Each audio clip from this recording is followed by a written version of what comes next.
Hi hello friends, welcome back to my channel. Nandagokula ಧಾರಾವಾಹಿಯ ಗುರುವಾರದ ಪೂರ್ತಿ ಸಂಚಿಕೆ ಏನಾಗುತ್ತೆ ಅಂತ ನೋಡೋದಕ್ಕಿಂತ ಮುಂಚೆ ಯಾರೆಲ್ಲ ನನ್ನ ಚಾನಲ್ನ ಸಬ್ಸ್ಕ್ರೈಬ್ ಮಾಡ್ಕೊಳ್ದೆ ನೋಡ್ತಾ ಇದ್ದೀರಾ ಅವರು ಪ್ಲೀಸ್ ಸಬ್ಸ್ಕ್ರೈಬ್ ಮಾಡ್ಕೊಳ್ಳಿ ಅಂತ ಹೇಳ್ತಾ ಈ ಸಂಚಿಕೆನ ಶುರು ಮಾಡೋಣ.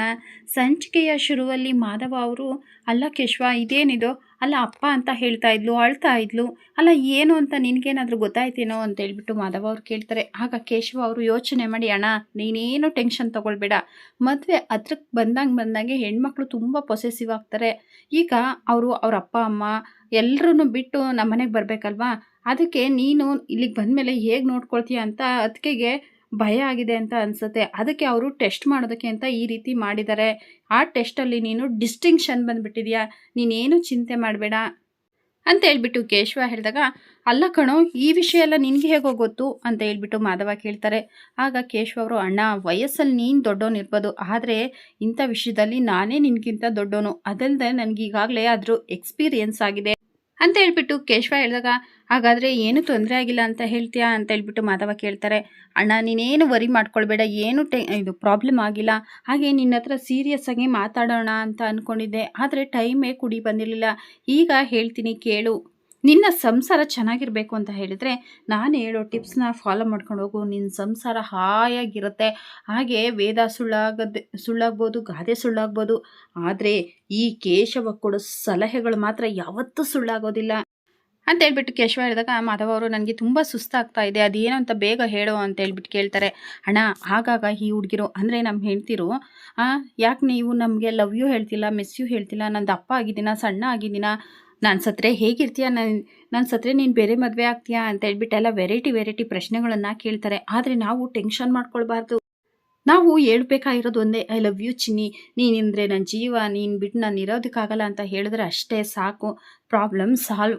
ನಮ್ಮ ಸಂಸಾರದ ದೋಣಿ ಸುಖಮಯವಾಗಿ ಸಾಕ್ತಾ ಇರುತ್ತೆ. ಪ್ರಳಯ ಬಂದರೂ ಅಷ್ಟೇ, ಬಿರುಗಾಳಿ ಬಂದರೂ ಅಷ್ಟೇ, ಏನಾದರೂ ಅಷ್ಟೇ, ನಮ್ಮ ಸಂಸಾರ ಮಾತ್ರ ಚೆನ್ನಾಗಿ ಸಾಕ್ತಾನೆ ಇರುತ್ತೆ ಅಂತ ಹೇಳ್ಬಿಟ್ಟು ಕೇಶವ ಹೇಳಿದಾಗ, ಮಾಧವ ಅವರು, ಅರ್ಥ ಆಯಿತು ಕೇಶವ ಅಂತ ಹೇಳ್ಬಿಟ್ಟು ಮಾಧವ ಹೇಳಿದಾಗ, ಏನು ಅರ್ಥ ಆಯಿತು ಅಣ್ಣ ಅಂತ ಹೇಳ್ಬಿಟ್ಟು ಕೇಶವ ಕೇಳ್ತಾರೆ.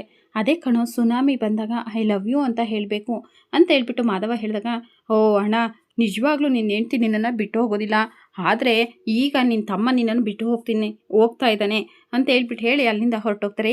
ಕೇಶವ ಏನಾಯಿತು ನಿನಗೆ ಅಂತ ಹೇಳ್ಬಿಟ್ಟು ಮಾಧವ ಅವ್ರು ಕೂಗ್ತಾ ಇದ್ರು ಸಹ ಕೇಶವ ಅವರು ಹೊರಟೋಗ್ಬಿಡ್ತಾರೆ. ಅಲ್ಲ ಏನಾಯ್ತು ಇವನಿಗೆ ಅಂತ ಹೇಳ್ಬಿಟ್ಟು ಮಾಧವ ಅವರು ಯೋಚನೆ ಮಾಡ್ತಾ ಇರ್ತಾರೆ. ಇನ್ನು ಈ ಕಡೆ ವೀಣಾ ಅವರು, ಏನೇ ಮಾಡೋಕೆ ಹೊರಟಿದ್ಯಾ ನೀನು, ಅಲ್ಲ ಮಾಧವನ ಹತ್ರ ಎಲ್ಲ ನಿಜ ಹೇಳೋದಕ್ಕೆ ಹೋಗ್ತಾ ಇದೆಯಾ, ಅಲ್ಲ ನಿನ್ನ ಪಾಲಿಗೆ ನಾನು ನಿಮ್ಮಪ್ಪ ಸತ್ತು ಹೋಗ್ಬಿಟ್ವಾ, ಅಲ್ಲ ನಾವು ಇಷ್ಟೆಲ್ಲ ಮಾಡಿದ್ದೇನು ಕೇಳು, ಅಲ್ಲ ನಿನ್ಗೆ ಯಾಕೆ ನಾವು ಮಾಡ್ತಾ ಇರೋದು ಅರ್ಥ ಆಗ್ತಾ ಇಲ್ಲ, ಅಲ್ಲಿ ನೋಡಿದ್ರೆ ಸಾಲ್ಗಾರನ ಕಾಟ, ಇಲ್ಲಿ ನೋಡಿದ್ರೆ ನಿನ್ನ ಕಾಟ, ಹೇಗಾದರೂ ಮಾಡಿ ಬೀಗರು ಬರೋ ಅಷ್ಟೊತ್ತಿಗೆ ಆ ಸಾಲ್ಗಾರನ ಕಳಿಸೋಣ ಅಂತ ಅಂದ್ಕೊಂಡಿದ್ರೆ ನಿಂದೊಂದು ರಾಮಾಯಣ ಆಗಿಬಿಟ್ಟಿದೆ. ಮತ್ತೆ ಏನಾದರೂ ಅಳಿಯಂದ್ರಿಗೆ ಫೋನ್ ಮಾಡಿ ವಿಷಯ ಹೇಳೋದಕ್ಕೆ ಮುಂದಾದರೆ ನಾನಂತೂ ಸುಮ್ಮನೆ ಇರೋದಿಲ್ಲ. ಲಾವಣ್ಯ ಈ ಫೋನನ್ನು ಇಟ್ಕೋ, ನೀನೇನಾದರೂ ಅವಳ ಕೈಲಿ ಫೋನ್ ಕೊಟ್ಬಿಟ್ರೆ ನಿನಗೆ 4 ಬಿಟ್ಬಿಡ್ತೀನಿ, ನಾನು ಹೋಗಿ ನಾನು ಮತ್ತು ನಿಮ್ಮ ಅಪ್ಪ ಆ ಸಾಲ್ಗಾರರನ್ನ ಇಲ್ಲಿಂದ ಕಳಿಸೋದಕ್ಕೆ ನೋಡ್ತೀವಿ, ಈ ಫೋನ್ ನಿನ್ನ ಹತ್ರನೇ ಇಟ್ಕೋ, ಅಪ್ಪಿತಪ್ಪಿನೋ ಅವಳು ಅಳಿಯಂದ್ರಿಗೆ ಫೋನ್ ಮಾಡಬಾರ್ದು ಅಂತ ಹೇಳ್ಬಿಟ್ಟು ವೀಣಾ ಹೇಳ್ತಾರೆ.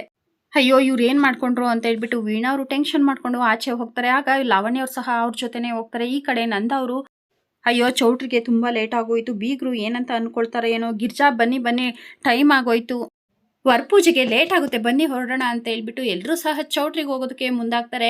ಆಗ ಮುಂದೆ ನೋಡ್ತಾರೆ, ಅಲ್ಲಿ ಸೂರ್ಯಕಾಂತ್ ಮತ್ತು ಚಂದ್ರಕಾಂತ್ ಅವರು ಇವರು ಹೋಗೋ ದಾರಿಗೆ ಅಡ್ಡವಾಗಿ ಕಾರನ್ನು ನಿಲ್ಲಿಸಿರ್ತಾರೆ. ಆಗ ನಂದವರು, ಅಲ್ಲ ಇದೇನಿದು, ಇವರು ಈ ರೀತಿ ಕಾರ್ ನಿಲ್ಲಿಸಿದ್ದಾರೆ, ನಾವು ಚೌಟ್ರಿಗೆ ಹೋಗೋದು ಹೇಗೆ ಅಂತ ಹೇಳ್ಬಿಟ್ಟು ನಂದವ್ರು ಹೇಳಿದಾಗ, ಕೇಶವ ಇವರು ಬೇಕು ಅಂತಾನೆ ಈ ರೀತಿ ಎಲ್ಲ ನಿಲ್ಲಿಸಿದ್ದಾರೆ ಅಪ್ಪ ಅಂತ ಹೇಳ್ತಾರೆ. ಆಗ ವಲ್ಲಭ ಅವರು, ಹೌದು ನಾವು ಆಗಲೇ ಲಗೇಜ್ ಎಲ್ಲ ಇಡಬೇಕಾದ್ರೆ ಈ ಕಾರ್ಗಳು ಇರಲಿಲ್ಲ, ಆದರೆ ಹೀಗೆ ನೋಡಿದ್ರೆ ಈ ರೀತಿ ಮಾಡಿದ್ದಾರೆ ಅಂತ ಹೇಳ್ಬಿಟ್ಟು ವಲ್ಲಭ ಅವ್ರು ಸಹ ಕೋಪ ಮಾಡ್ಕೊಳ್ತಾರೆ. ಆಗ ಧನ್ಯ ಅವರು, ಅಪ್ಪ ಇವ್ರ ಮನೆಯವ್ರದ್ದು ಅತಿ ಆಯಿತು, ನಾವು ಚೌಟ್ರಿಗೆ ಹೋಗಬಾರ್ದು, ಅಲ್ಲಿ ಏನಾದರೂ ತೊಂದರೆ ಆಗಬೇಕು ಅಂತಲೇ ಈ ರೀತಿ ಎಲ್ಲ ಮಾಡ್ತಾ ಇದ್ದಾರೆ, ಇವ್ರದ್ದು ಅತಿ ಆಯಿತು ಅಪ್ಪ ಅಂತ ಹೇಳ್ಬಿಟ್ಟು ಧನ್ಯವ್ರು ಸಹ ಬೇಜಾರು ಮಾಡ್ಕೊಳ್ತಾರೆ. ಆಗ ಅಮೂಲ್ಯವರು, ಅಲ್ಲ ಅಪ್ಪ ಯಾಕೆ ಈ ರೀತಿ ಎಲ್ಲ ಮಾಡ್ತಾ ಇದ್ದಾರೆ ಅಂತ ಹೇಳ್ಬಿಟ್ಟು ಅಂದ್ಕೊಳ್ತಾ ಇರಬೇಕಾದ್ರೆ ವಲ್ಲಭ ಅವರು, ಯಾಕೆಂದರೆ ನಿಮ್ಮ ಅಪ್ಪ ಚಿಕ್ಕಪ್ಪ ಎಲ್ಲ ಬ್ರೇಕ್ಫಾಸ್ಟ್ಗೆ ಮೆಣಸಿನ್ಕಾಯಿ ತಿಂತಾರೆ ಅಂತ ಕಾಣುತ್ತೆ, ಅದಕ್ಕೆ ಈ ರೀತಿ ಮಾಡಿದ್ದಾರೆ ಅಂತ ಹೇಳ್ಬಿಟ್ಟು ವಲ್ಲಭ ಹೇಳ್ತಾರೆ. ಆಗ ನಂದ ಅವರು ಸೂರ್ಯಕಾಂತ್ ಅವ್ರನ್ನ ಕೂಗೋದಕ್ಕೆ ಮುಂದಾಗ್ತಾರೆ. ಗಿರ್ಜಾ ಅವರು, ಬೇಡ ರೀ, ನಾವು ಇವತ್ತು ಶುಭ ಕಾರ್ಯಕ್ಕೆ ಹೊರಟಿದ್ದೀವಿ, ಈಗ ಇವ್ರ ಹತ್ರ ಕಾಲು ಕೆರ್ಕೊಂಡು ಜಗಳಕ್ಕೆ ಹೋದರೆ ತಪ್ಪಾಗುತ್ತೆ ಅಂತ ಹೇಳ್ಬಿಟ್ಟು ಗಿರ್ಜಾ ಅವರು ಹೇಳಿದಾಗ, ಏನು ಹೇಳ್ತಾ ಇದೀಯಾ ಗಿರ್ಜಾ ನೀನು, ಅಲ್ಲ ನಾವು ಚೌಟ್ರಿಗೆ ನೆಡ್ಕೊಂಡು ಹೋಗೋದಕ್ಕಾಗತ್ತಾ, ಅಲ್ಲ ಚೌಟ್ರಿ ಏನು ಇಲ್ಲೇ ಇದೆಯಾ, ಸುಮ್ಮನೆ ನಿಂತ್ಕೊ ನೀನು ಅಂತ ಹೇಳ್ಬಿಟ್ಟು ಹೇಳಿ, ಸೂರ್ಯಕಾಂತ ಬಾರೋ ಆಚೆ ಅಂತ ಹೇಳ್ಬಿಟ್ಟು ನಂದವರು ಜೋರಾಗಿ ಕೂಗ್ಕೊಳ್ತಾರೆ. ಆಗ ಸೂರ್ಯಕಾಂತ್ ಮತ್ತು ಚಂದ್ರಕಾಂತ್ ಅವರು ಬರ್ತಾರೆ. ಅಲ್ಲ, ನೀವು ಮದುವೆಗೆ ಹೋಗಬಾರ್ದು, ತಡ ಆಗಲಿ ಅಂತ ಈ ರೀತಿ ಮಾಡ್ತಾ ಇದ್ದೀರಾ, ನೀವು ಬೇಕು ಬೇಕು ಅಂತಲೇ ಈ ರೀತಿ ಮಾಡ್ತಾ ಇದ್ದೀರಾ, ಅಲ್ಲ ಈ ರೀತಿ ಕಾರನ್ನು ಅಡ್ಡ ನಿಲ್ಲಿಸಿದ್ರೆ ನಾವು ಹೇಗೆ ಹೋಗೋದು, ಮರ್ಯಾದೆಯಿಂದ ಈ ಕಾರನ್ನೆಲ್ಲ ತೆಗೀರಿ ಅಂತ ಹೇಳ್ಬಿಟ್ಟು ನಂದವರು ಕೋಪ ಮಾಡ್ಕೊಳ್ತಾರೆ. ಸೂರ್ಯಕಾಂತ್ ಮತ್ತು ಚಂದ್ರಕಾಂತ್ ಅವರು ಏನೂ ಮಾತಾಡದೆ ಕಾರನ್ನು ಸೈಡ್ಗೆ ಹಾಕಿ ಹೋಗಿ ಅಂತ ಹೇಳ್ತಾರೆ. ಆಗ ನಂದ ಮತ್ತು ಅವ್ರ ಫ್ಯಾಮಿಲಿಯವರು ಹೊರಡ್ತಾರೆ. ಆಗ ಸೂರ್ಯಕಾಂತ್ ಅವರು, ಹೋಗು ನಂದ ಹೋಗು, ಮಗನ ಮದುವೆ ಮಾಡ್ತೀನಿ ಅಂತ ತುಂಬ ಮೆರಿತಾ ಇದೆಯಾ ಅಲ್ವಾ, ನಿನ್ನ ಮಗನೇ ನಿನ್ನ ಈ ಮದುವೆನ ಹಾಳು ಮಾಡ್ತಾನೆ, ನೋಡ್ತಾ ಇರು ಅಂತ ಹೇಳ್ಬಿಟ್ಟು ಸೂರ್ಯಕಾಂತ್ ಹೇಳಿದಾಗ ಚಂದ್ರಕಾಂತ್ ಅವರು, ಹೌದಣ್ಣ, ಹುಲಿ ಥರ ಹೋಗ್ತಾ ಇರೋನು ಇಲಿ ಥರ ವಾಪಸ್ ಬರೋದನ್ನ ನಾವು ನೋಡಬೇಕು, ನಾನು ನಮ್ಮ ಅಣ್ಣ ಕಾಯ್ತಾ ಇರ್ತೀವಿ ಅಂತ ಹೇಳ್ಬಿಟ್ಟು ಅಂದ್ಕೊಂಡು ನಗ್ತಾ ಇರ್ತಾರೆ. ಇನ್ನು ಈ ಕಡೆ ವೀಣಾ ಅವರು, ಅಣ್ಣ ನೀವು ಈ ರೀತಿ ಎಲ್ಲ ಮಾಡಿದ್ರೆ ಹೇಗಣ್ಣ, ಇನ್ನು ಸ್ವಲ್ಪ ಹೊತ್ತಿನಲ್ಲೇ ಬೀಗರು ಬರ್ತಾರೆ, ಅವ್ರ ಮುಂದೆ ಎಲ್ಲ ಈ ರೀತಿ ಜಗಳ ಮಾಡಿದ್ರೆ ಹೇಗೆ, ಒಂದು 2 ವಾರ ಟೈಮ್ ಕೊಡಿ, ನಾನೇ ನಿಮ್ಮ ಸಾಲ ಎಲ್ಲ ತೀರಿಸ್ಬಿಡ್ತೀನಿ ಅಂತ ಹೇಳ್ಬಿಟ್ಟು ವೀಣಾ ಅವರು ಕೇಳ್ಕೊಳ್ತಾ ಇರಬೇಕಾದ್ರೆ ಆ ವ್ಯಕ್ತಿ, ಮಾತಾಡೋದಕ್ಕೆ ಏನಮ್ಮ ಉಳಿದಿದೆ ನಿಮ್ಮ ಹತ್ರ ಅಂತ ಹೇಳ್ಬಿಟ್ಟು ಕೋಪ ಮಾಡ್ಕೊಳ್ತಾರೆ. ಹಾಗಲ್ಲಣ್ಣ, 2 ವಾರ ಬೇಡ, 1 ವಾರ ಟೈಮ್ ಕೊಡಿ, ನಾವೇ ನಿಮ್ಮ ಸಾಲ ಎಲ್ಲ ತೀರಿಸ್ಬಿಡ್ತೀವಿ ಅಂತ ಹೇಳ್ಬಿಟ್ಟು ಹೇಳ್ತಾರೆ ವೀಣಾ. ಆಗ ಆ ವ್ಯಕ್ತಿ, ಇಲ್ಲಮ್ಮ ಆಗೋದೇ ಇಲ್ಲ, ನನಗೆ ದುಡ್ಡು ಬೇಕೇ ಬೇಕು, ಪರಮೇಶ ನಾಚಿಕೆ ಆಗೋದಿಲ್ವೇನೋ ನಿನಗೆ, ನಿನ್ನ ಕೈಲಿ ಮಾತಾಡೋದಕ್ಕೆ ಆಗೋದಿಲ್ಲ ಅಂತ ಹೇಳ್ಬಿಟ್ಟು ಯಂಗ್ಸ್ರನ್ನ ಮುಂದೆ ಬಿಟ್ಟು ಕಣ್ಣೀರು ಹಾಕಿಸ್ತಾ ಇದೀಯ, ನೀನು ಒಬ್ಬ ಗಂಡಸ, ನಾಚಿಕೆ ಆಗೋದಿಲ್ವಾ, ನಾನು ಇಂಥ ಕಣ್ಣೀರಿಗೆಲ್ಲ ಬಗ್ಗೋದಿಲ್ಲ, ನನಗೆ ದುಡ್ಡು ಬೇಕೇ ಬೇಕು ಅಂತ ಹೇಳ್ಬಿಟ್ಟು ಆ ವ್ಯಕ್ತಿ ಹೇಳ್ತಾನೆ. ಆಗ ಪರಮೇಶ್ವರು ಮುಂದೆ ಬಂದ್ಬಿಟ್ಟು, ಜಯರಮಣ, ನಾನು ಹೇಳೋದನ್ನು ಕೇಳಿ, ನಾನು ಮನಸ್ಸಾಕ್ಷಿಯಾಗಿ ಹೇಳ್ತಾ ಇದ್ದೀನಿ, ನಮ್ಮ ಹತ್ರ ಇದ್ದಂತಹ ದುಡ್ಡನ್ನೆಲ್ಲ ಈ ಮದುವೆಗೆ ಹಾಕಿದ್ದೀವಿ, ಸ್ವಲ್ಪ ಟೈಮ್ ಕೊಡಿ, ಸಾಲ ತೀರಿಸ್ಬಿಡ್ತೀನಿ, ನಾವು ತೀರ್ಸಲ್ಲ ಅಂತ ಹೇಳ್ತಾ ಇಲ್ವಲ್ಲ ಅಂತ ಹೇಳ್ಬಿಟ್ಟು ಪರಮೇಶ್ ಹೇಳಿದಾಗ, ತೀರ್ಸೋಕ್ಕಾಗೋದಿಲ್ಲ ಅಂದಮೇಲೆ ಯಾಕ್ರೋ ಸಾಲ ಮಾಡ್ತೀರಾ, ನೀವು ಬದುಕಿರೋದಕ್ಕಿಂತ ಸಾಯೋದೇ ಲೇಸು ಅಂತ ಹೇಳ್ಬಿಟ್ಟು ಪರಮೇಶ್ ಕೆನ್ನೆಗೆ ಹೊಡಿತಾರೆ ಆ ವ್ಯಕ್ತಿ. ಆಗ ವೀಣಾ ಅವರು ಕೋಪ ಮಾಡಿಕೊಂಡು, ನಿನಗೆ ದುಡ್ಡು ಕೊಡ್ತೀವಿ ಅಂತ ಹೇಳ್ದೆ ತಾನೇ, ಯಾಕೆ ಈ ರೀತಿ ಎಲ್ಲ ಮಾಡ್ತಾ ಇದೆಯಾ, ಬಂದಿರೋ ನೆಂಟರಿಷ್ಟ್ರ ಮುಂದೆಲ್ಲ ನಮ್ಮ ಮರ್ಯಾದೆ ಕಳೀತಾ ಇದೆಯಾ, ದುಡ್ಡು ಅಂತ ಸಾಯ್ತೀಯಲ್ಲೋ ಅಂತ ಹೇಳ್ಬಿಟ್ಟು ಕೋಪ ಮಾಡಿಕೊಂಡು ಆ ವ್ಯಕ್ತಿ ಕಾಲರ್ ಪಟ್ಟಿನ ಹಿಡ್ಕೊಂಡು ಬೈತಾರೆ ವೀಣಾ. ಆಗ ಪರಮೇಶ್ ಅವರು ಸಮಾಧಾನ ಮಾಡಿಕೊಂಡು ವೀಣಾ ಅವ್ರನ್ನ ಕರ್ಕೊಂಡು ಬರ್ತಾರೆ. ಆಗ ಆ ವ್ಯಕ್ತಿ, ನೋಡ್ರಪ್ಪ ನೋಡಿ, ಅಲ್ಲ ಕೊಟ್ಟಿರೋ ದುಡ್ಡನ್ನು ಕೇಳಕ್ಕೆ ಬಂದರೆ ಕಾಲರ್ ಪಟ್ಟಿನೇ ಹಿಡ್ಕೊಂಡು ಈ ರೀತಿ ಎಲ್ಲ ಮಾಡ್ತಾ ಇದ್ದಾರೆ. ಪರಮೇಶ, ನೀನೇನು ಹೆಣ್ಣನ ಮದುವೆ ಆಗಿದೆಯೋ ಹೆಮ್ಮಾರಿನ ಮದುವೆ ಆಗಿದೆಯೋ ಅಂತ ಹೇಳ್ಬಿಟ್ಟು ಆ ವ್ಯಕ್ತಿ ಹೇಳಿದಾಗ ಪರಮೇಶ್ ಅವರು ಕೋಪ ಮಾಡಿಕೊಂಡು, ಅಣ್ಣ ನೋಡು, ನನ್ನ ಬಗ್ಗೆ ಏನಾದರೂ ಮಾತಾಡು, ನನ್ನ ಹೆಂಡತಿ ಬಗ್ಗೆ ಮಾತಾಡಿದ್ರೆ ನಾನು ಸುಮ್ಮನೆ ಇರೋದಿಲ್ಲ ಅಂತ ಹೇಳ್ಬಿಟ್ಟು ಆ ವ್ಯಕ್ತಿನ ಹೊಡೆಯೋದಕ್ಕೆ ಮುಂದಾಗ್ತಾರೆ. ಆಗ ವೀಣವರು ತಡಿತಾ ಇರ್ತಾರೆ. ಆಗ ಅಲ್ಲಿಗೆ ಲಾವಣ್ಯವ್ರು ಬರ್ತಾರೆ. ಅದೇ ಸಮಯಕ್ಕೆ ನಂದ ಅವರು ಕಾರಲ್ಲಿ ಬಂದು ಇಳಿತಾರೆ. ಆದರೆ ಅವರು ಮಾತಾಡ್ತಾ ಇವ್ರು ಜಗಳ ಆಡೋದನ್ನು ನೋಡೋದಿಲ್ಲ. ಲಾವಣ್ಯ ಅವರು ನಂದ ಅವ್ರನ್ನ ನೋಡಿ, ಅಪ್ಪ ಸುಮ್ಮನೆ ಇರು ಅಂತ ಹೇಳ್ತಾ ಇದ್ರು. ಅವರು ಆ ವ್ಯಕ್ತಿನ ಹೊಡೆಯೋದಕ್ಕೆ ಹೋಗ್ತಾ ಇರ್ತಾರೆ ಪರಮೇಶ್. ಆಗ ಅಪ್ಪ ಅಂತ ಹೇಳ್ಬಿಟ್ಟು ಜೋರಾಗಿ ಕೂಕೊಂಡು, ಬೀಗ್ರ ಮನೆಯವ್ರು ಬಂದಿದ್ದಾರೆ ಅಂತ ಹೇಳ್ಬಿಟ್ಟು ಲಾವಣ್ಯ ಹೇಳ್ತಾರೆ. ಆಗ ಪರಮೇಶ್ ಮತ್ತು ವೀಣವ್ರಿಗೆ ಶಾಕ್ ಆಗುತ್ತೆ. ಅವರು ನಂದವ್ರ ಕಡೆ ತಿರುಗಿ ನೋಡ್ತಾರೆ. ಆದರೆ ನಂದ ಅವರು ಇವರು ಜಗಳ ಆಡ್ತಾ ಇರೋದನ್ನ ನೋಡೋದಿಲ್ಲ. ಆಗ ವೀಣಾ ಅವರು, ಅಣ್ಣ ನಮ್ಮನ್ನು ಕ್ಷಮಿಸ್ಬಿಡು, ನಮ್ಮಿಂದ ತಪ್ಪಾಯಿತು ಅಂತ ಹೇಳ್ಬಿಟ್ಟು ಕೇಳ್ಕೊಳ್ತಾರೆ. ಆಗ ಆ ವ್ಯಕ್ತಿ, ನಾನು ಇಷ್ಟು ದಿನ ನಿಮ್ಮನ್ನು ನೋಡಿ ಅಯ್ಯೋ ಪಾಪ ಅಂತ ಅಂದ್ಕೊಳ್ತಾ ಇದ್ದೆ, ಆದರೆ ಇಲ್ಲಿ ಈಗ ನಡೆದಿರೋ ಘಟನೆನ ನೋಡಿ ಯಾವುದೇ ರೀತಿ ಕನಿಕರ ಪಡೋ ಅಗತ್ಯನೇ ಇಲ್ಲ ಅಂತ ಹೇಳ್ಬಿಟ್ಟು ಆ ವ್ಯಕ್ತಿ ಹೇಳ್ತಾನೆ. ಆಗ ವೀಣಾ ಮತ್ತು ಪರಮೇಶ್ ಅವರು ತುಂಬ ಸಮಾಧಾನದಿಂದ ಮಾತಾಡ್ತಾರೆ. ಅಣ್ಣ ನಮ್ಮನ್ನು ಕ್ಷಮಿಸ್ಬಿಡಿ, ನಾವು ಮಾಡಿದ ತಪ್ಪು, ನಾವು ಹೇಗಾದರೂ ಮಾಡಿ ನಿಮ್ಮ ಸಾಲನ ತೀರಿಸ್ಬಿಡ್ತೀವಿ, ದಯವಿಟ್ಟು ಕ್ಷಮಿಸಿ, ಈಗ ಈ ರೀತಿ ಎಲ್ಲ ಗಲಾಟೆ ಮಾಡಬೇಡಿ ಅಂತ ಹೇಳ್ಬಿಟ್ಟು ನಗ್ತಾ, ಹಾಗೆ ಅವರು ವರ್ಷನ ಚೇಂಜ್ ಮಾಡಿಕೊಂಡು ಕೇಳ್ಕೊಳ್ತಾ ಇರೋದನ್ನು ನೋಡಿ ಆಗ ಆ ವ್ಯಕ್ತಿ, ನೋಡಿ ನೀವು ಈ ರೀತಿ ಬಣ್ಣ ಬದಲಾಯಿಸ್ತೀರಂತ ನಾನು ಅಂದ್ಕೊಂಡಿರಲಿಲ್ಲ, ಈಗೇನಿದು ದಿಢೀರಂತ ಮಾತಿನ ವರ್ಷೆ, ನಿಮ್ಮ ನಡವಳಿಕೆ ಎಲ್ಲ ಬದಲಾಗಿದೆ, ಅದೆಲ್ಲ ನನಗೆ ಗೊತ್ತಿಲ್ಲ, ಈಗ ನೀವು ನನ್ನ ದುಡ್ಡು ಕೊಡದೇ ಇದ್ದರೆ ನಿನ್ನ ಮಗಳು ಮದುವೆ ನಡೆಯೋದಕ್ಕೆ ನಾನು ಬಿಡೋದಿಲ್ಲ ಅಂತ ಹೇಳ್ಬಿಟ್ಟು ಜೋರಾಗಿ ಕೂಗ್ಕೊಳ್ತಾರೆ. ನಂದ ಮತ್ತು ನಂದ ಅವ್ರ ಫ್ಯಾಮಿಲಿ ಅವ್ರಿಗೆ, ನಿಮ್ಮ ಮಗಳು ಮದುವೆ ನಡೆಯೋದಕ್ಕೆ ನಾವು ಬಿಡೋದಿಲ್ಲ ಅಂತ ಹೇಳಿದ್ದು ಕೇಳಿ ಶಾಕ್ ಆಗುತ್ತೆ. ನಂದವರು ಅಲ್ಲೇನು ನಡೀತಾ ಇದೆ ನೋಡೋಣ ಭಾಗಿರ್ಜಾ ಅಂತ ಹೇಳ್ಬಿಟ್ಟು ಬರ್ತಾರೆ. ಆಗ ವೀಣಾ ಮತ್ತು ಪರಮೇಶ್ ಅವರು ಇವ್ರನ್ನ ಕೈ ಮುಗಿದು, ನಮಸ್ಕಾರ, ಬನ್ನಿ ಅಂತ ಹೇಳ್ಬಿಟ್ಟು ಸ್ವಾಗತ ಮಾಡ್ಕೊಳ್ತಾರೆ. ಇವರು ಯಾರು ಅಂತ ಹೇಳ್ಬಿಟ್ಟು ನಂದವ್ರು ಕೇಳಿದಾಗ ಆ ವ್ಯಕ್ತಿ, ಮತ್ತೆ ಅದೇನಾಯಿತು ಅಂದರೆ ಅಂತ ಹೇಳ್ಬಿಟ್ಟು ಎಲ್ಲ ವಿಷಯನೂ ಹೇಳೋದಕ್ಕೆ ಹೋಗ್ತಾರೆ. ಆಗ ಪರಮೇಶ್ವರು, ನಾನು ಹೇಳ್ತೀನಿ ಅಂತ ಹೇಳ್ಬಿಟ್ಟು ಬಂದು ಆ ವ್ಯಕ್ತಿನ ಅಲ್ಲಿಂದ ಕರ್ಕೊಂಡು ಹೋಗ್ತಾರೆ. ಆಗ ವೀಣಾ ಅವರು, ಏನಿಲ್ಲ ಬೀಗ್ರೆ, ಅವರು ನಮ್ಮ ದೂರದ ಸಂಬಂಧಿ, ನಮ್ಮ ಪ್ರಿಯನ ಅವ್ರ ಮಗುಗೆ ಕೇಳಿದರು, ಆದರೆ ಅವ್ರಿಗೆ ಸಂಸ್ಕಾರ ಇಲ್ಲದ ಇರೋ ಫ್ಯಾಮಿಲಿಗೆ ನಾವು ನಮ್ಮ ಮಗಳನ್ನ ಹೇಗೆ ಕೊಡೋದಕ್ಕಾಗುತ್ತೆ, ಆ ಬೇಜಾರಿಂದ ನಿಮ್ಮ ಮಗಳು ಮದುವೆ ನಡೆಯೋಕ್ಕೆ ನಾವು ಬಿಡಲ್ಲ ಅಂತ ಹೇಳ್ತಾ ಇದ್ದಾರೆ ಅಷ್ಟೇ ಅಂತ ಹೇಳ್ಬಿಟ್ಟು ವೀಣಾ ಹೇಳ್ತಾರೆ. ಆಗ ಸರಿ, ನಾನೇ ಹೋಗಿ ಮಾತಾಡ್ಕೊಂಡು ಬರ್ತೀನಿ ಅಂತ ಹೇಳ್ಬಿಟ್ಟು ನಂದ ಅವ್ರು ಹೋಗೋದಕ್ಕೆ ಮುಂದಾಗ್ತಾರೆ. ಆಗ ವೀಣಾ ಅವರು, ಅಣ್ಣ ಅಂತ ಹೇಳ್ಬಿಟ್ಟು ಹೇಳ್ತಾರೆ. ಆಗ ಎಲ್ರಿಗೂ ಕೂಡ ಶಾಕ್ ಆಗುತ್ತೆ. ಆಗ ನೀವು ವರ್ಷೆಯಲ್ಲಿ ನನಗೆ ಅಣ್ಣ ಆಗಬೇಕು ಅಲ್ಲ, ಅಲ್ವಾ? ಅದೇ ನೀವು ಹೋಗಿ ಮಾತಾಡೋಕೆ ಹೋಗಿ ಅವ್ರು ನಿಮ್ಮನ್ನೇನಾದರೂ ಅಂದರೆ ನನ್ನ ಮನಸ್ಸಿಗೆ ನೋವಾಗುತ್ತೆ. ತಂಗಿಯಾಗಿ ನಿಮ್ಮನ್ನು ಯಾರಾದರೂ ಏನಾದರೂ ಅಂದರೆ ನಮಗೆ ಬೇಜಾರಾಗುತ್ತೆ ಅಲ್ವಾ?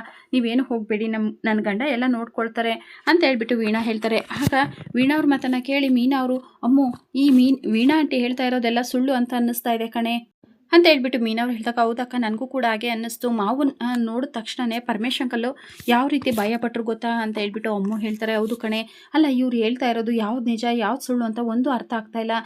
ನನಗಂತೂ ತುಂಬ ಟೆನ್ಷನ್ ಆಗ್ತಾ ಇದೆ ಅಮ್ಮು.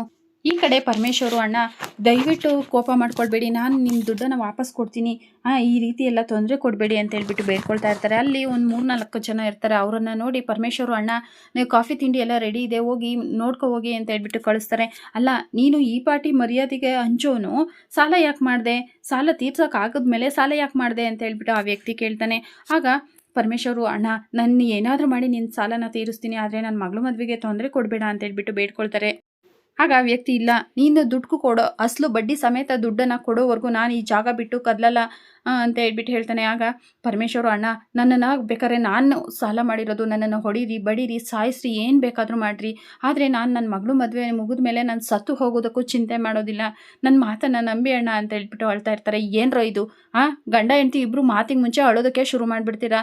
ಅಲ್ಲ ನಾವು ನಿಮ್ಮಂಥವ್ರನ್ನ ನಂಬ್ಕೊಂಡು ದುಡ್ಡು ಹೇಗೆ ಕೊಡೋದಕ್ಕೆ ಸಾಧ್ಯ, ಅದೆಲ್ಲ ನನಗೆ ಗೊತ್ತಿಲ್ಲ, ನಮ್ಮ ಹುಡುಗರನ್ನ ಕರೆಸ್ತೀನಿ, ನಮ್ಮ ಹುಡುಗರು ಬಂದ ತಕ್ಷಣನೇ ಈ ಚೌಟ್ರಿಲಿರೋ ಸಾಮಾನನ್ನೆಲ್ಲ ಆಚೆ ಎಸ್ತು ಈ ಮದುವೆ ನಾನು ನಿಲ್ಲಿಸ್ತೀನಿ ಅಂತ ಹೇಳ್ಬಿಟ್ಟು ಆ ಹುಡುಗರಿಗೆ ಫೋನ್ ಮಾಡೋದಕ್ಕೆ ಮುಂದಾಗ್ತಾರೆ. ಆಗ ಪರಮೇಶ್ ಅವರು, ಅಣ್ಣ ಇತ್ತೀಚೆಗೆ ನೀವು ನಿಮ್ಮ ಮಗಳು ಮದುವೆನ ಮಾಡಿದ್ದೀರಾ, ಒಬ್ಬ ಹೆಣ್ಣೆತ್ತು ತಂದೆ ಕಷ್ಟ ಏನು ಅಂತ ನಿಮಗೂ ಗೊತ್ತು, ಅವಳು ಮದುವೆ ಮಾಡೋದಕ್ಕೆ ಎಷ್ಟೆಲ್ಲ ಕಷ್ಟಗಳನ್ನು ಅನುಭವಿಸ್ತೀವಿ ಅಂತ ನಿಮಗೆ ಗೊತ್ತಿಲ್ಲದೆ ಇಲ್ಲ ಅಂತ ಹೇಳ್ಬಿಟ್ಟು ಹೇಳ್ತಾರೆ. ಆಗ ಆ ವ್ಯಕ್ತಿ, ನಾನು ನನ್ನ ಸ್ವಂತ ದುಡ್ಡಲ್ಲಿ ನನ್ನ ಮಗಳು ಮದುವೆ ಮಾಡಿದ್ದೀನಿ, ನಿನ್ನ ಥರ ಬೇರೆಯವ್ರ ದುಡ್ಡಲ್ಲಿ ಶೋಕಿ ಮಾಡಿಲ್ಲ ಅಂತ ಹೇಳ್ಬಿಟ್ಟು ಕೋಪ ಮಾಡ್ಕೊಳ್ತಾರೆ. ಪರಮೇಶ್ವರು, ಅಯ್ಯೋ ಏನಪ್ಪ ಮಾಡೋದು ಅಂತ ಹೇಳ್ಬಿಟ್ಟು ಯೋಚನೆ ಮಾಡಿ, ಅಣ್ಣ ನಿಮ್ಮ ಕಾಲಿಗೆ ಬಿದ್ದುಬಿಡ್ತೀನಿ ಅಣ್ಣ ಅಂತ ಹೇಳ್ಬಿಟ್ಟು ಕಾಲು ಇಟ್ಕೊಂಡು, ನೋಡೋಣ ಸುಮಾರು ಸಂಬಂಧಗಳು ಬಂದಿದ್ವು, ಆದರೆ ಎಲ್ಲ ಕ್ಯಾನ್ಸಲ್ ಆಗಿದ್ವು, ಈಗ ಇದು ಮದುವೆ ಮಂಟಪದವರೆಗೂ ಬಂದುಬಿಟ್ಟಿದೆ, ನಿಮ್ಮ ಕೈ ಮುಗಿದು ಕೇಳ್ಕೊಳ್ತೀನಿ, ಇದು ನನ್ನ ಮಗಳು ಜೀವನದ ಪ್ರಶ್ನೆ ಅಂತ ಹೇಳ್ಬಿಟ್ಟು ಪರಮೇಶ್ವರು ಕಾಲು ಹಿಡಿದು ಆ ವ್ಯಕ್ತಿನ ಬೇಡ್ಕೊಳ್ತಾ ಇರಬೇಕಾದ್ರೆ ಅವರಿಗೆ ತುಂಬ ಬೇಜಾರಾಗುತ್ತೆ. ಎದ್ದೇಳಪ್ಪ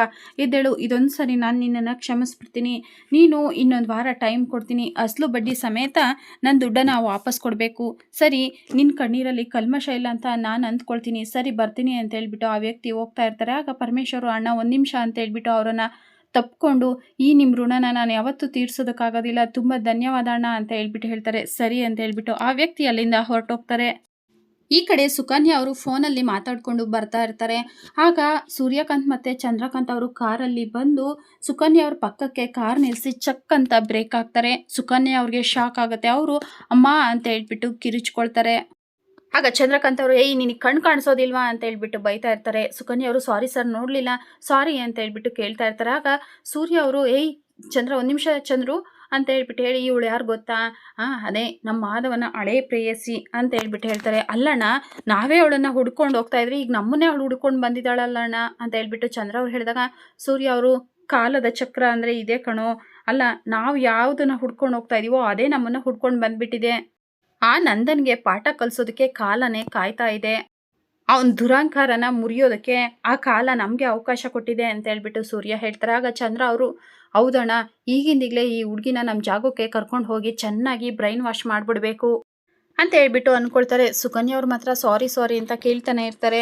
ಆಮೇಲೆ ಯಾರಿರ್ಬೋದು ಇವರು ಅಂತ ಹೇಳ್ಬಿಟ್ಟು ಅನುಮಾನದಿಂದ ಸೂರ್ಯಕಾಂತ್ ಮತ್ತು ಚಂದ್ರಕಾಂತ್ ಅವ್ರನ್ನ ನೋಡ್ತಾ ಇರ್ತಾರೆ. ಸುಕನ್ಯಾ ಈ ಕಡೆ ಚೌಟ್ರಿಯಿಂದ ಆಚೆ ಎಲ್ಲರೂ ನಿಂತಿರ್ತಾರೆ. ಆಗ ವೀಣಾ ಅವರು, ನೀನು ಏನೇ ನೋಡ್ತಾ ಇದೆಯಾ ಇನ್ನೂ ಇಲ್ಲಿ, ನಿಮ್ಮ ಅಕ್ಕ ರೆಡಿ ಆಗಿದ್ದಾಳೋ ಇಲ್ವೋ ಅಂತ ನೋಡೋಗು, ಅಳಿಯಂದ್ರು ಬಂದರು ಅಂತ ಹೇಳು, ಇನ್ನೂ ಚೆನ್ನಾಗಿ ರೆಡಿ ಆಗ್ತಾಳೆ ಅಂತ ಹೇಳ್ಬಿಟ್ಟು ಹೇಳಿ ಲಾವಣ್ಯ ಅವ್ರನ್ನ ಅಲ್ಲಿಂದ ಕಳಿಸ್ತಾರೆ. ಅಯ್ಯೋ ನಾನು ನೋಡಿ ನಿಮ್ಮನ್ನು ಆಚೆನೇ ನಿಲ್ಲಿಸಿ ಮಾತಾಡಿಸ್ತಾ ಇದ್ದೀನಿ, ಬನ್ನಿ ಒಳಗೆ ಅಂತ ಹೇಳ್ಬಿಟ್ಟು ಕರೀತಾರೆ ವೀಣಾ. ಆಗ ಧನ್ಯ ಅವರು, ಅಲ್ಲ ಆಂಟಿ ಅಂಕಲ್ ಬರಲಿ ತಡೀರಿ ಅಂತ ಹೇಳ್ಬಿಟ್ಟು ಹೇಳ್ತಾರೆ. ಆಗ ವೀಣಾ ಅವರು, ಅಯ್ಯೋ ಅಮ್ಮ ಅವ್ರನ್ನ ಸಮಾಧಾನ ಮಾಡಿ ಬರೋ ಅಷ್ಟೊತ್ತಿಗೆ ಲೇಟ್ ಆಗುತ್ತೆ, ನೀವು ನಡೀರಿ ಅಂದಂಗೆ, ಅಂದರೆ ನೀವ್ಯಾಕೆ ಇಷ್ಟೊಂದು ಬೇಜಾರು ಮಾಡ್ಕೊಂಡಿದ್ದೀರಾ, ಈ ಜಗಳ ಎಲ್ಲ ನೋಡಿ ಬೇಜಾರಾಯ್ತಾ, ಅಯ್ಯೋ ಒಂದು ಒಳ್ಳೆ ಕೆಲಸ ಮಾಡ್ತಾ ಇದ್ದೀವಿ ಅಂದರೆ ಅದನ್ನು ಅಡ್ಡಿ ಮಾಡೋದಕ್ಕೆ ಈ ಥರ ಜನಗಳು ಇದ್ದೇ ಇರ್ತಾರೆ, ನೀವೇನು ಟೆನ್ಷನ್ ಮಾಡ್ಕೊಳ್ಬೇಡಿ, ನೀವೆಷ್ಟು ಮುದ್ದ ಕಾಣಿಸ್ತಾ ಇದ್ದೀರಾ ಗೊತ್ತಾ, ನನ್ನ ದೃಷ್ಟಿನೇ ಬೀಳುತ್ತೆ ಅಂತ ಹೇಳ್ಬಿಟ್ಟು ಹೇಳಿ ಅವ್ರ ಕಣ್ಣಿಗೆ ಹಾಕ್ಕೊಂಡಿದ್ದಂಥ ಕಾಡ್ಗೆನ ತೆಗೆದು ಮಾಧವ್ ಅವ್ರಿಗೆ ಇಟ್ಟು, ನೀವೇನು ಟೆನ್ಷನ್ ಮಾಡ್ಕೊಳ್ಬೇಡಿ ಅಂತ ಹೇಳ್ತಾರೆ. ಆಗ ಮಾಧವ್ ಅವರು, ಇಲ್ಲ ಅತ್ತೆ ನಾವು ಯಾವುದ್ರ ಬಗ್ಗೆನೂ ಟೆನ್ಷನ್ ಮಾಡ್ಕೊಳ್ಳೋದಿಲ್ಲ, ತಪ್ಪು ತಿಳ್ಕೊಳ್ಳೋದಿಲ್ಲ ಬಿಡಿ ಅಂತ ಹೇಳ್ಬಿಟ್ಟು ಮಾಧವ ಹೇಳ್ತಾರೆ. ನನಗೆ ಗೊತ್ತು, ನೀವು ಯಾರು ಯಾವುದಕ್ಕೂ ತಲೆ ಕೆಡಿಸ್ಕೊಳ್ಳೋದಿಲ್ಲ ಅಂತ ನನಗೆ ಗೊತ್ತು. ನಮ್ಮ ಬೀಗರು ಅಲ್ಲ, ನಮ್ಮ ಅಣ್ಣ ಅತ್ತಿಗೆನೂ ಅಷ್ಟೇ ತುಂಬ ಒಳ್ಳೆಯವರು, ಅವ್ರು ಕೂಡ ಯಾವುದಕ್ಕೂ ತಲೆ ಕೆಡಿಸ್ಕೊಳ್ಳೋದಿಲ್ಲ ಅಂತ ನನಗೆ ಗೊತ್ತು ಅಂತ ಹೇಳ್ಬಿಟ್ಟು ವೀಣಾ ಅವ್ರು ಹೇಳ್ತಾ ಇರಬೇಕಾದ್ರೆ, ವೀಣಾ ಅವ್ರ ಮಾತನ್ನು ಕೇಳಿ ಅಮ್ಮು ಮತ್ತು ಮೀನಾ ಅವ್ರಿಗೆ ಅನುಮಾನ ಬರುತ್ತೆ. ಆಗ ಅಲ್ಲಿಗೆ ಪರಮೇಶ್ವರ್ ಬರ್ತಾರೆ. ಪರಮೇಶ್ವರು ಅದು ಅದು ಅದು ಅಂತ ಹೇಳ್ಬಿಟ್ಟು ಹೇಳ್ತಾ ಇರಬೇಕಾದ್ರೆ ವೀಣವರು, ಅಲ್ಲ ರೀ ಸಮಾಧಾನ ಮಾಡಿಬಿಟ್ಟು ಬಂದ್ರ, ಅಲ್ಲ ಅವ್ರ ಮಗನಿಗೆ ನಮ್ಮ ಮಗಳನ್ನ ಕೊಡಲಿಲ್ಲ ಅಂತ ಎಷ್ಟೆಲ್ಲ ಗಲಾಟೆ ಮಾಡಿಬಿಟ್ರು ಅವರು ಅಂತ ಹೇಳ್ಬಿಟ್ಟು ವೀಣವರು ಹೇಳಿದಾಗ, ಹಾಂ ಹೌದು ಕಣೆ ಸಮಾಧಾನ ಮಾಡಿದೆ, ಅವ್ರಿಗೆ ಈಗ ನಮ್ಮ ಮೇಲೆ ಸ್ವಲ್ಪ ಬೇಜಾರಿದೆ, ಆದರೂ ಮದುವೆಗೆ ಏನೂ ತೊಂದರೆ ಮಾಡೋದಿಲ್ವಂತೆ, ನೀನೇನು ಟೆನ್ಷನ್ ಮಾಡ್ಕೊಳ್ಬೇಡ ಅಂತ ಹೇಳ್ಬಿಟ್ಟು ಪರಮೇಶ್ ಹೇಳಿದಾಗ, ಪರಮೇಶ್ ಮಾತನ್ನು ಕೇಳಿ ವೀಣವರು, ಓ ಹೌದಾ, ನನಗೆ ಈಗ ಸಮಾಧಾನ ಆಯಿತು ಕಣ್ರಿ, ಎಲ್ಲ ನಮ್ಮ ಬೀಗರು ತಕ್ಷಣ ಅಲ್ಲ ನಮ್ಮ ಅಣ್ಣ ಅದಕ್ಕೆ ಕಾಲಿಟ್ಟ ತಕ್ಷಣ ಬೆಟ್ಟದಂಗೆ ಬಂದಿದ್ದಂತಹ ಕಷ್ಟ ಮಂಜಿನಂತೆ ಕರ್ಗೋಗ್ಬಿಟ್ಟು, ಸರಿ ಮುಂದೆ ನಡೀಬೇಕಾಗಿರೋದನ್ನ ನೋಡೋಣ ಅಂತ ಹೇಳ್ಬಿಟ್ಟು ವರ ಪೂಜೆನ ಮಾಡಿ ಎಲ್ಲರೂ ಸಹ ಖುಷಿಯಿಂದ ಮಾಧವ ಅವ್ರನ್ನ ಚೌಟ್ರಿ ಒಳಗಡೆ ಬರ್ಮಾಡ್ಕೊಳ್ತಾರೆ. ಫ್ರೆಂಡ್ಸ್, ಇಲ್ಲಿಗೆ ನಂದಗೋಕುಲ ಧಾರಾವಾಹಿಯ ಗುರುವಾರದ ಪೂರ್ತಿ ಸಂಚಿಕೆ ಮುಕ್ತಾಯವಾಗುತ್ತೆ. ಮುಂದಿನ ಸಂಚಿಕೆಯಲ್ಲಿ ಸುಕನ್ಯಾ ಅವರು ನನ್ನ ಬಗ್ಗೆ ನಿಮ್ಗೆ ಹೇಗೆ ಗೊತ್ತು ಅಂತ ಹೇಳ್ಬಿಟ್ಟು ಸೂರ್ಯ ಮತ್ತು ಚಂದ್ರ ಅವ್ರ ಹತ್ರ ಕೇಳ್ತಾರೆ. ಆಗ ಚಂದ್ರ ಅವರು, ನಿನ್ನ ಬಗ್ಗೆ ನನಗೆಲ್ಲ ಗೊತ್ತಮ್ಮ, ಮಾಧವ ನಿನ್ನನ್ನು ತುಂಬ ಪ್ರೀತಿ ಮಾಡ್ತಾನೆ ಅಲ್ವಾ ಅಂತ ಹೇಳ್ಬಿಟ್ಟು ಕೇಳ್ತಾರೆ. ಅದು ಮುಗ್ದೋದ ಅಧ್ಯಾಯ ಅಂತ ಹೇಳ್ಬಿಟ್ಟು ಸುಕನ್ಯಾ ಹೇಳಿದಾಗ, ನೀನು ಆ ರೀತಿ ಅಂದ್ಕೊಂಡಿದ್ಯಮ್ಮ, ಆದರೆ ಮಾಧವ ಇನ್ನೂ ನಿನ್ನನ್ನೇ ಪ್ರೀತಿ ಮಾಡ್ತಾ ಇದ್ದಾನೆ, ಆದರೆ ಅವ್ರ ಅಪ್ಪ ಅಮ್ಮನ ಬಲವಂತಕ್ಕೋಸ್ಕರ ಅವನು ಬೇರೆ ಹುಡುಗಿನ ಮದುವೆ ಆಗ್ತಾ ಇದ್ದಾನೆ ಅಂತ ಹೇಳ್ಬಿಟ್ಟು ಹೇಳಿದಾಗ ಸುಕನ್ಯಾ ಅವ್ರಿಗೆ ಟೆನ್ಷನ್ ಆಗುತ್ತೆ. ಅವರು ಮನೆಗೆ ಬಂದು ಅದ್ರ ಬಗ್ಗೆ ಯೋಚನೆ ಮಾಡಿ, ಅಲ್ಲ ಮಾಧವ, ನೀನು ನಿಜವಾಗ್ಲೂ ನನ್ನನ್ನು ಇಷ್ಟೊಂದು ಪ್ರೀತಿ ಮಾಡೋದಾದರೆ ನಾನೇ ನಿಮ್ಮ ಅಪ್ಪ ಅಮ್ಮನ ಹತ್ರ ಮಾತಾಡಿ ನಮ್ಮ ಮದುವೆಗೆ ಒಪ್ಪಿಸಿ ಈ ಮದುವೆನ ನಿಲ್ಲಿಸ್ತೀನಿ ಅಂತ ಹೇಳ್ಬಿಟ್ಟು ಅಂದ್ಕೊಳ್ತಾರೆ. ಈ ಕಡೆ ಮಾತ್ರ ಭರ್ಜರಿಯಾಗಿ ಮದುವೆ ತಯಾರಿ ನಡೀತಾ ಇರುತ್ತೆ. ಫ್ರೆಂಡ್ಸ್, ನಿಜವಾಗ್ಲೂ ಸುಕನ್ಯಾ ಅವರು ಬಂದು ಮದುವೆನ ನಿಲ್ಲಿಸ್ತಾರಾ ಅಥವಾ ಮದುವೆ ನಡೆಯುತ್ತಾ ಅನ್ನೋದನ್ನು ಎಲ್ಲ ಕುತೂಹಲಕಾರಿ ಸಂಚಿಕೆಗಳನ್ನು ನಾವು ಕಾದು ನೋಡಬೇಕಾಗಿದೆ. ಈ ಸಂಚಿಕೆ ನಿಮಗೆ ಇಷ್ಟ ಆಗಿದ್ರೆ ಲೈಕ್ ಮಾಡಿ, ಶೇರ್ ಮಾಡಿ. ಇದೇ ಥರ ಇನ್ನೂ ಹೆಚ್ಚು ಹೆಚ್ಚು ಸಂಚಿಕೆಗಳಿಗಾಗಿ ಮರೆಯದೆ ನಮ್ಮ ಚಾನಲ್ನ ಸಬ್ಸ್ಕ್ರೈಬ್ ಮಾಡಿಕೊಂಡು ಸಪೋರ್ಟ್ ಮಾಡಿ. ವಿಡಿಯೋ ನೋಡಿದ್ದಕ್ಕಾಗಿ ಧನ್ಯವಾದಗಳು.